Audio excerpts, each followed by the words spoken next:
Good morning. Welcome to Senior Circuit. We're so glad to have you with us today. We have one of our favorite guest speakers is Captain Mike Anzalone with the Somerville Fire Department.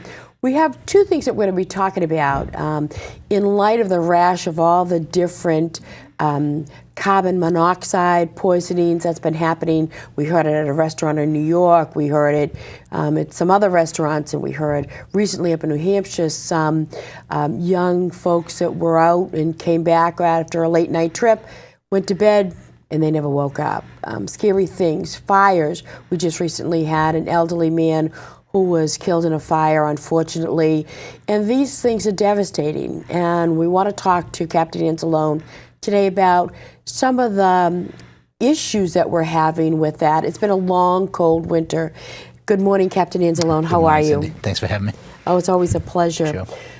Really tough news lately about Yes. the fires. It's been such a long, cold winter, Yes, and no I doubt. think they're running out of fuel assistance money, and they're running out of pocket money, and furnaces are working so much Sure. that some of these things are happening. So let's talk a little bit about first unfortunate accident of an elderly fellow who just was killed in a fire. Yes. Up in Lawrence.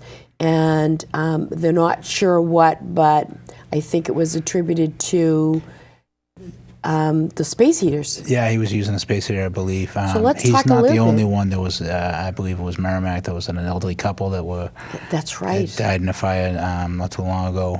Were unable to escape. I believe they found one at the window and one at the front door. I don't know the specifics of those particular fires or how it went down, but what seemed to be the case was they were kind of jury-rigging their space heaters to keep their house warm, maybe, and they could have got the house going. I don't know for a fact, but that's what you're hearing, and it's just the times. It's the winter time is tough on a lot of people. They're running out of money. Maybe they're not using their furnace, or they're overusing their furnace and it's not working properly. And there's a lot of different things that could happen with a tough winter like this. And we've talked about space heaters before. And the space heater isn't necessarily, or could be bad, but the modern space heaters are much better. Absolutely. So let's talk about an elderly person who would have that space heater for such a long time. Sure. What's wrong with it? Well, first of all, it just may be too old. It may be not UL listed, which means that the company tested for any defects that might be on it. It just, the way they made the old ones, they had a heating element that may have touched your sheets and you could start a fire. Most of the new space heaters now are enclosed. They don't have that hot element of it. And you know, a lot of the people use the oil-cooled radiators, which are much more safe than the other old-style space heaters. So if you do have an old-style space heater, maybe it's time to upgrade that. And the other thing is the cord. Yep, the cord may be That frayed, wears, right? worn out, walked on, stepped on, put under a rug, just wrapping it up every season. So your space heat is 20 years old, 25 years old, 15 years old. I think it's time to upgrade, most definitely. Get rid of it. Get it out in the trash. Upgrade, Cut yeah. that wire so nobody else uses Yeah, it, it's time. and upgrade. And it really is important. The other topic is the carbon monoxide. Now, tell Yes. me the difference. You just told me. Carbon monoxide is poisonous gas that comes from burning fossil fuels like oil and gas, and supposedly it goes up your chimney and outside. Carbon dioxide, you hear that all the time. That's 2 parts oxygen. Carbon monoxide is the poisonous part. It will go into your bloodstream and replace your red blood cells with poison blood cells. They starve your oxygen. That's why you'll notice if anybody has carbon monoxide poisoning, they'll turn cherry red. Their face will turn cherry red because it's starving the blood cells. And the bad part about that is it's odorless, tasteless. Colorless, odorless, tasteless, but it will kill you just the same. You won't know what happened. And I think we just had, was it Lawrence, I believe? Lawrence, 3 people were killed and 1 seriously hurt up in Lawrence from carbon monoxide poisoning. And those are the ones you hear about. Those are the ones that you hear on the news because somebody died, unfortunately. There's a lot of carbon monoxide poisonings that you don't hear about. Slight carbon monoxide poison, maybe 20 minutes of carbon monoxide poisoning where you have to go to the hospital. Even a little bit longer, you have to go to the hyperbaric chamber at the Mass General or wherever they have them. The scary part was hearing it in restaurants. Yes. That's the first time. I was trying to think back to see if I'd ever remembered hearing, you hear it in a car in the Sure. wintertime because the tailpipe is in, in the snow and it doesn't get out. But I was surprised to hear it at a restaurant and that somebody actually died. Yes, that's in New York. Well, my time in fire prevention, which I'm not in fire prevention anymore, I'm on a fire truck, but my time in fire prevention, the code does not require in these eatery establishments to have carbon monoxide. They're required in where people sleep. Unfortunately, now they're probably thinking that maybe they'll have to revisit the code and put them where everybody is congregating. It's just so important. It really is. Well, we have some good news, but we're going to be right back. This is when you get your pen and paper and find out all the great things that we have happening, and you won't want to miss out on a lot of them. We'll be right back.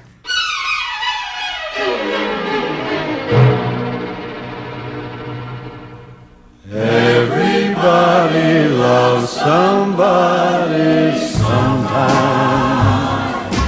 Everybody falls in love somehow. Something in your kiss just told me my sometime is now. Everybody finds somebody someplace. There's no telling where love may appear. Something in my heart keeps saying my someplace is here. If I had it in my power, I'd arrange for every girl to have your charm. Then every minute, every hour, every boy would find what I found in your arms. Everybody loves somebody sometime. And although my dream was overdue, your love made it well worth waiting for someone like you. If I had it in my power, I would arrange for every girl to have your charm. And every minute, every hour, every boy would find what I found in your arms. Everybody loves somebody sometime. And although my Are you amazed at all the great things? I am. I'm tired just reading the list of things that we have going on. We're here today with Captain Mike Anzalone. And Mike, you've been with the fire department 20 years, so you've seen a lot. You've probably done a lot. Tell us a little bit about your career. Well, right now I'm the captain of Tower 1 down on Lowell Street, Lowell and Somerville Ave, the station down there. I just come out of fire prevention after 2 years. Great work. No, thank you. It was a very interesting time. Learned a lot down in fire prevention. They do a lot of good work. The guys that are down there now doing excellent work in fire prevention and keeping it going. 20 years I started in 94, promoted to lieutenant in 05, and captain 2 years ago. Working with a lot of different departments in the city. I enjoy it, trying helping out the people that live in the city, and that's just been me. A lot of great education with children, and now working with the Council on Aging as our liaison and the person we go to now, and with education. Well, it's not just me. The SAFE program is a state-run program that teaches kids all over the state about fire safety. I joined the SAFE program maybe in '97, I think it was, when they first came out. I've been with them ever since, teaching the kids about fire safety, stop, drop, and roll, calling 911, getting out of the house. It's been a great program. We got a lot of good guys in the SAFE program in the city, going to all the schools in the city. And now we're branching out to cover the senior citizens who the same rules apply. And the stop, drop, and rolls, and the 911, and keeping your house safe and keeping yourself safe, and the most important smoke detectors and CO detectors. So we're going to be starting this program for the seniors also. So we're going to talk a little bit about this program. About a year ago, we talked and decided to jointly write a grant for smoke detectors and CO detectors, right? That's right. So we are excited it's finally coming to fruition. We had a vote from the Board of Aldermen a couple of weeks ago to accept this grant to allow us to do this. Now, tell us a little bit about what materials we're going to get and how that's going to help us, and then we'll go into the high what wow. Sure. The federal grant that you and the grant department wrote was for hiring firefighters to come to the senior's house and not an inspection. We're just going to come in and make sure your smoke detectors and your CO detectors are in the right spot, because they should be in certain areas of the home. And they work, obviously, and if they're not working or they're too old, they'll be replaced by your local firefighter. The new batteries will be put in, and we'll do a walkthrough of your home to target any hazards that may be in the home. And this is, I emphasize this is not an inspection. No fireman's coming out there to inspect your house. We're just going to make suggestions to make you safer, and we'll definitely make sure that your smoke COs are operational and working and in the right spots. So we're going to come back and talk a little bit about that and how you apply and what you do. But first, we're looking at an event that we had at the Council on Aging, and we want you to be aware of all the things that are happening. Hi, everybody. I'm Maureen Bastardi. I'm the outreach worker on the Somerville Council on Aging, and we're here at the Winter Hill Yacht Club celebrating St. Patrick's Day, and we have a festive crowd at that. I've never seen so much green in one room. Hi. I'm fine. How are you, Pat? Fine. How are you, ladies? Fine. I love your glasses. Thank you. I heard they're yours, but I also heard a rumor that St. Patrick's Day is your birthday. Yes, it was. And 49 years old? Yes. And how did you celebrate your birthday this year? Well, I went down to Casey's. Ooh, Casey's? You're not a drinker, are you, Pat? No. And sombreros. Good for you. I believe last year I was with you celebrating. Yes, you were. And it's good to be with you again this year. Now, I know how much you love being on camera, and I know how much you love getting your picture taken. So, do you have anything special you want to say? You can go home now. Happy birthday, Pat. Thank you very much. My name is Bill Lowry. And your name? Gert Lowry. Gert and Bill Lowry. And you look very festive. Well, thank you. You're quite welcome. Do you do anything special to celebrate St. Patrick's Day? Did we do anything special? No, my two sons went to the Baron in Davis Square. They wanted me to go. I said, no, I'm coming here. I'm not going to the Baron because I don't drink. So what's the sense of me going? But I let them wear my hat. That's all. Yeah. Like a good father. How about you? Did you do anything special? No, we knew we were coming here. Yeah. Well, I'm glad. That's why we didn't buy any corned beef and cabbage. Said it was great. They had a great time. He bought us these sweaters. Oh, how many years ago, Gert? Yeah, at the Gap. That's how many years ago it was. I forget how. Yeah, we have to talk loudly into the mic, though. Would you like to say anything to anybody out there in TV land? No, I know we've always have a great time when we're here. And the top of the morning to you all. Why not? And same to you. Maureen Spear. Maureen. My name's Maureen. I know. And your name is? Marjorie Brown. Hi, Marjorie. Hi, Maureen. And what are you doing here today at the Winter Hill Yacht Club? Just having fun with a lot of people. They have a great time here. It's wonderful people, and staff is great. And I just enjoy coming. And is this your way, too, of celebrating St. Patrick's Day? I enjoy coming here. And do both of you ladies go to the Somerville Council on Aging? Yes, I do.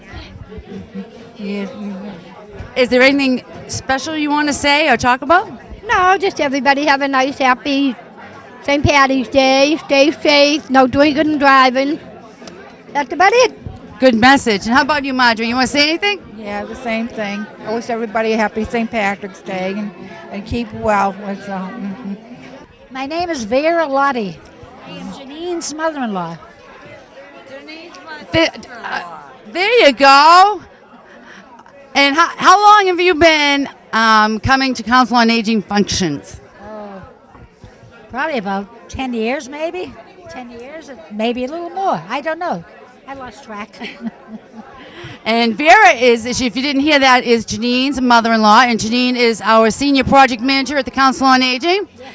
So I'm glad you're here. I'm glad to finally meet you in person. Okay. You went to the flower show the other day. How was it? Oh, it was nice. I really enjoyed that. They had like a marketplace. They had all the flowers, but then the marketplace you can venture off and buy whatever you want. But it was great. It was really great. When I posted the pictures online, I wrote that you were trying to hurry spring along. You think spring is coming? No. I don't have any hopes for it. Because today is nice, but then it's going to get cold. And it's kind of difficult for an elderly person maybe to get around in the snow and the ice. And the snow, the ice. There's a lot of ice this year. But This is my mom. That's her. Well, it was a pleasure meeting both of you. Would you like to say anything? I love the seniors. I love Cindy and Flo and Connie. And Connie, oh yeah, they're the best. We have so many great things going on. We really do. We hope you enjoyed the last program that you just saw. We have many other programs like that. So look at the calendar events. Look at our newsletter. If you don't have our newsletter, contact us at the Council on Aging. We'll be glad to send it to you. It is online. It's on our website. So we look forward to seeing you at many of our different events. Right now we're here with Captain Anzalone, who's a Somerville firefighter, has been with the fire department for 20 years, has earned the rank of captain and has done a fine job. And he is our liaison that we've been working with the Council on Aging. We're talking about a grant that we wrote that we're able to receive smoke detectors and carbon monoxide detectors, and we're going to be putting them in the homes. Now, Captain Anzalone, we have about 100 homes that we're hoping to reach throughout Somerville. Yeah. There's going to be some guidelines. We have an application that you'll be able to call up and get basic information, but it's letting you know that we're not just giving you smoke detectors and carbon monoxide detectors. We'll be coming These to need to be installed. Yeah. No self-installations, and it'll say that right on the application. That's right. But you could reach us for the application at 167 Holland Street or call us at 617-625-6600, extension 2300. The fire department will not have the applications. It'll just be us. So tell us what you'll be looking for when you go into a house. Sure. So Mrs. Jones calls up, she fills her applications, she's qualified to receive these smoke detectors. She lives in a 3-bedroom home, an upstairs and a downstairs, single family. What can we do to help her? Okay, first off, there will be some guidelines. It'll be single family, 2-family homes. If we're able to get to some of the 3 families in the city that just the inside, we may be able to do that, but it'll be mostly for single and 2-family homes, owner-occupied homes. It'll also be obviously for senior citizens 65 and older. 60 and older. I'm sorry, my mistake, 60 and older. There is no qualifying money or anything like that. You don't have to make a certain amount of money.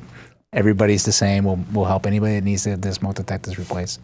And what we'll do, we'll come in and we'll just look around. We'll check the smoke detectors that you currently have. Hopefully that everybody's listening right now has smoke detectors working. Do not wait for us to get smoke detectors to you, please. But we will come in and make sure they're working properly. If they're new, we may not replace them, but if they're aged, the battery needs to be replaced, we'll do that. If we think we want to replace them, we'll do that. We'll put them in the right spots. And we will walk through your house and see if there's any other hazards you may, trip hazards, burn hazards, electrical hazards. I emphasize this is not an inspection. No one's going to get fined, spoken to, talked to about anything. This is just a safety type thing, and you'll meet your local fireman and we'll install those smoke detectors for you. In each home, we'll get a smoke detector that has a carbon monoxide component to it. Correct. And they will also get 2 others that at minimum. At that a minimum, they'll be yeah. able At a to- minimum, if we feel that there's more the protection needed for the home, we have the units to do that. So if there's a spare bedroom off the kitchen where you want one inside that bedroom, then and we agree that that's be done, we'll do that for you also. So. Now, we have almost 10,000 seniors in the city, so we will be taking applications on a first-come, first-served basis. Sure. If we're overindulged with them, then what we will do is we will base them on criterias, but there is that application process. You just can't call us. If you have called us and asked to be on a waiting list, we will send you that application out. The other thing is, I got a call, and the gentleman said to me, well, I usually wait for my daughter because my smoke detector is chirping, and I hit it with the broom and knock it down, so I wait for her to come back. Is that something I should do, or should I wait for the fire department? And I said, please don't wait. It sounds like it needs a battery. Every Don't knock firefighter I it. work with probably has a story like that they hear, and every day we go out and, well, why did you call? Well, the thing was chirping, and well, why did you take the battery out? Because I couldn't sleep. And you try and explain it to the person, and this is not for seniors, this is for everybody, young kids, college kids, if anybody's listening out there. They're there for a reason. They're there to warn you to wake up and get out of the house if there's a danger, and call us. Don't just get out, just call us if there's a problem. And you can call the fire department for anything that needs to be done. If it's just chirping, if it's just a battery, that's fine. That's what we get paid to do. We come out and we'll make sure you're safe. So yeah, don't knock it off with a broomstick and call it a day. And call it a day and let it lay there and not worry about it, because it is there to protect you and save your Correct. life. And it has in many, many cases. You hear time after time. The statistics that are out there now since smoke detectors have been installed in homes has been, they may have a lot of fires, but the numbers really work to the advantage of the people that's saving their lives. And we know that their possessions and memories are there. But if you can get yourself out of that fire, you have a good day. Yeah. You have won the battle. Yeah. So it really is important to do that. If it is spring forward, so it's time to change that clock. Great time. And it is time to change that battery. Change the battery. That's spring forward. Change your clocks, change your batteries. So anybody out there, please don't wait for us. You can do what you have to do in your usual house if you need help. We will. If you really feel the need for us to come out there, as soon as this application process is out, we'll put you first. So. And the application is absolutely ready. Now, something they talked about, one of the seniors called and asked was, will you just come in and inspect and make sure theirs are up to date? And then if you need it, change it. If not, Sure. just make sure that it's okay. We'll come in if you really feel you do everything correctly and you're right on the money. You just want an okay from us. Sure, we'll come out and we'll do it. And if they're 15 years old, then we'll change them anyways. But yeah, put yourself on there. So we want to make sure that's they're operating correctly and they're in the right place. There's a lot of smoke detectors are placed in the wrong areas, and you want to be able to hear them. You want them to go off where they might notify you. So if you don't have it in your bedroom and you're really far away from a smoke detector, you're probably not in the right place. The other thing we also, some of the questions, it's been, since we've been talking about this and putting it in the newsletter, we've had a lot of people calling and asking questions. So one of the questions was, I have a plug-in carbon monoxide. Yep, excellent. It also has batteries. Yes. But I took the batteries out. No. Do I need batteries? Yes. Okay. Yes. Tell us why All we right. need batteries. All right. The batteries are for when the power goes out. When the power goes out and you may be using some kind of generator or who knows what you use in the house, the smoke detector and the CO detectors have battery backup even if they're electrical. So don't take the batteries out because they serve a purpose. If your power goes out at night, you might not even know, but you have carbon monoxide in the home, the batteries are there to notify you. So it's important to have Very important. batteries Yes. Even and if you're plugging electric. them in. Yes. Even if you're plugging battery them in. backup. Everything should be battery backup. And the second question was, where do I need to put them? The carbon monoxide plug-in. Sure. Do I need one for every room? Sure. You don't. The code for the state of Massachusetts reads that one on every level habitable level in your home. So that this goes the attic if you're not living up there, but you have to have one in your basement also. So every level of your home and in your basement, you should have at least one carbon monoxide detector. All right, because carbon monoxide, unlike smoke, smoke rises because it's lighter than air and it rises up. Carbon monoxide will go everywhere. It won't go down or up. It will go everywhere. So the carbon monoxide detector will detect carbon monoxide wherever it's plugged in, up or down, or front or back of the house. So you just surprised me about the basement. Yes, please. Because I don't have one in my basement. I'm going to go out and get one. Well, where's your furnace? In my basement. There you go. Most people's they are. So. Yeah, I never thought about that. So you should. Because I put in my first level, thinking my first level was appropriate, but.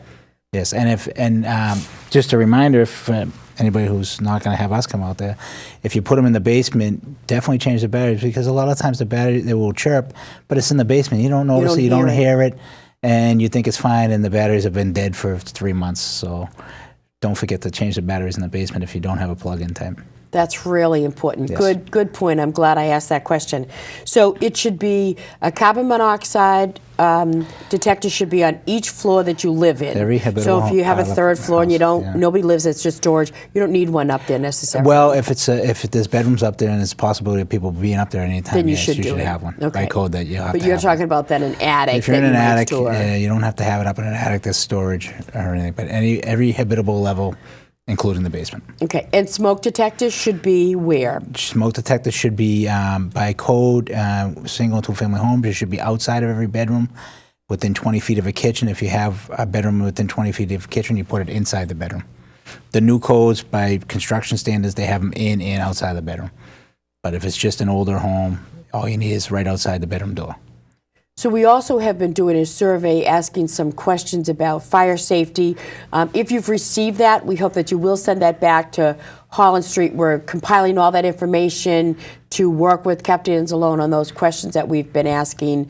Any safety tips in the last 2 minutes that you have seen or heard lately that, again, is important, an important message to get out there to folks? Winter's not over. It may be spring, it's far from over. But we're far from over. Digressing from the smoke detectors and the COs, the city streets have been very treacherous for everybody, especially the elderly. Please be careful out in the streets. The ice has not subsided. We're having enormous difficulties getting through the streets to you because of the parking and the cars. So if you can have people clear the snow and get yourself off the street, that would be beneficial to the fire department. We don't want to have any delayed response because of the parking issues and the snow issues. So. And please just watch where you're walking.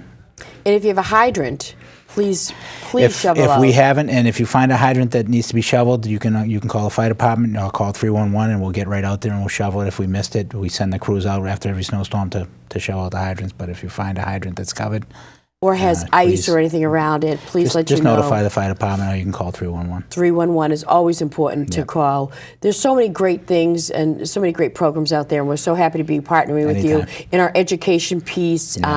We'll be doing some more education with you. It's really great. But we're so happy that we have this grant, and we'll be able to help 100 seniors in the city. So please send in your applications, call us for them. We have them ready to go. Connie has them. Ask for either Connie or myself. We'll get them right in the mail to you, and we'll be setting up the dates right away. Sure. Real quick, Cindy, it'll be 2 uniformed firefighters that will come out to your house, so you know. I just want to get that out And they will have IDs. Yes, so they will. We just had a conversation with DA Ryan a couple of weeks ago about all the scams. Please ask for IDs, because your firefighters will have IDs. They'll have IDs, and they'll be wearing their fire uniforms, and we'll have a schedule anyways, but just remember that there'll be 2 uniformed firefighters coming to the house. And we will also let you know of that schedule. Absolutely. So if we have that schedule, we'll send you a letter saying the firefighters will appear in at your house at 10 a.m. on Tuesday, whatever the date is. That's right. So if you haven't got that notice, please call us, call the fire department, ask if anybody's scheduled to come out to your house. We don't want anybody to get scammed thinking it's a firefighter when it's really not. Absolutely. And they will always have ID, as we said. Absolutely. So once again, thank you so much for joining us, Captain Anzalone. Thank you for your 20 years of service and all you do for us. And we look forward to seeing you next month. And we'll be out visiting and putting smoke detectors in.